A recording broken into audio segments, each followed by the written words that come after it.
একটা আচার হচ্ছে কাঁচা আমের কাশ্মীরি আচার। তবে সঠিক নিয়ম না জানার ফলে অনেকেই আচারটা তৈরি করতে পারেন না। সঠিক নিয়মটা জানলে এর থেকে সহজ আচারের রেসিপি আর খুঁজে পাবেন না। এটার স্বাদ যেমন, বানানো কিন্তু একদম সহজ। আজকে আপনাদেরকে একদম মাপ মতো সঠিক নিয়মে কাঁচা আমের কাশ্মীরি আচার তৈরি করে দেখাচ্ছি। প্রথমে আমি 1 কেজি পরিমাণে কাঁচা আম নিয়েছি। আমটা কিন্তু একদম শক্ত আর পরিপক্ক আম নিতে হবে। খোসা ছুলে প্রথমে মাঝখান থেকে কেটে নিচ্ছি, তারপর বীজটাকে বের করে নিয়ে এরকম 3টা ফালি একটা পার্ট থেকে বের করে নিতে হবে। তো এইভাবেই কিন্তু আমি আমগুলোকে কেটে নিয়েছি। আর দেখতে পাচ্ছেন আমটা কিন্তু কাঁচা পাকা, মানে খুব বেশি কাঁচাও না আবার পাকাও না, এরকম পর্যায়ে আমটা নিতে হবে। এখন কিন্তু এমন আমটাই পাওয়া যাচ্ছে। এখন দিয়ে দিব 1 টেবিল চামচ পরিমাণে খাবার চুন। তো এটা দিয়ে কিন্তু আমটাকে আমি 3 থেকে 4 ঘন্টার জন্য ভিজিয়ে রাখবো। তারপর পানিটাকে ভালোভাবে ঝরিয়ে নিয়ে পরিষ্কার পানি দিয়ে ধুয়ে তারপর আম নিয়ে নিয়েছি। 2 কাপ পরিমাণ দিয়ে দিচ্ছি চিনি, আর তার সাথে হাফ কাপ পরিমাণ দিয়ে দিব এখানে সিরকা বা ভিনেগার। তো এখন সব কিছুকে ভালোভাবে নেড়েচেড়ে মিশিয়ে চিনিটা গলে আসা পর্যন্ত অপেক্ষা করতে হবে।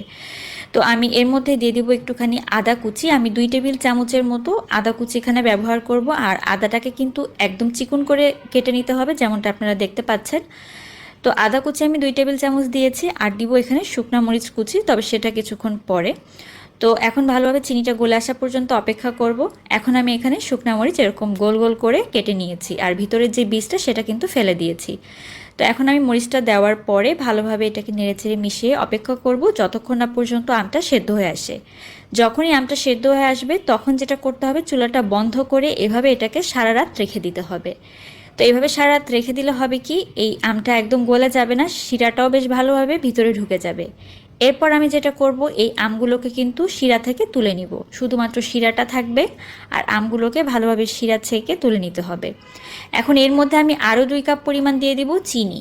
প্রথমে 2 কাপ দিয়ে সেদ্ধ করে নিয়েছি আম, আর এখন 2 কাপ চিনি আবার দিয়ে দিচ্ছি। যেহেতু সিরকা দেওয়া আছে, চিনিটা কিন্তু ক্যারামেল হবে না বা জমাট বেঁধে যাবে না। তো চিনিটা এখন গলে আসা পর্যন্ত অপেক্ষা করতে হবে। তো যখনই চিনি ঠিক এরকম গলে আসবে, তখন এখানে ওই যে আমগুলোকে তুলে রেখেছিলাম সেই আমগুলোকে দিয়ে দিতে হবে। তো আমি আমগুলোকে দিয়ে দিলাম। এখন যেটা করতে হবে, চুলার আঁচটা একদম মিডিয়াম লোতে রেখে বেশ কিছুক্ষণ সময় ধরে এটাকে রান্না করতে হবে। আম কিন্তু এখন আর গলবে না, কারণ আমি সারা রাত রেখে দিয়েছিলাম চিনির মধ্যে। আমের উপরের যেই লেয়ারটা সেটা কিন্তু শক্ত হয়ে গিয়েছে, এখন কোনোভাবে আমার গলে যাবে না। ওই যে সারা রাত রেখে দিলাম, এই সারা রাত রাখার কারণে আমটা কিন্তু ভালোভাবে শিরা ঢুকে গিয়েছে ভিতরে, আর আমটা গলেও যাবে না। এই পদ্ধতিতে কাঁচা আমের কাশ্মীরি আচার তৈরি করলে একদম পারফেক্টভাবে আপনারা আচারটা তৈরি করতে পারবেন। একটা আমও কিন্তু গলে যাবে না, আর একদম পারফেক্টভাবে তৈরি করতে পারবেন। তো এখন শিরাটা একটু ঘন হয়ে আসা পর্যন্ত অপেক্ষা করে তারপর কিন্তু আমি নামিয়ে নিব। একটু শিরা রেখে দিলে এই আচারটা অনেক দিন পর্যন্ত ভালো থাকবে, যেহেতু এখানে তেল বা কোনো ধরনের মশলা দেওয়া নেই। এই চিনি শিরার মধ্যেই আচারটা পুরো বছর জুড়ে ভালো থাকবে। তো এইভাবেই আপনারা কাশ্মীরি আচারটা একবার বানিয়ে দেখুন, একদম পারফেক্ট রেজাল্ট পাবেন। আশা করি আজকের এই রেসিপি আপনার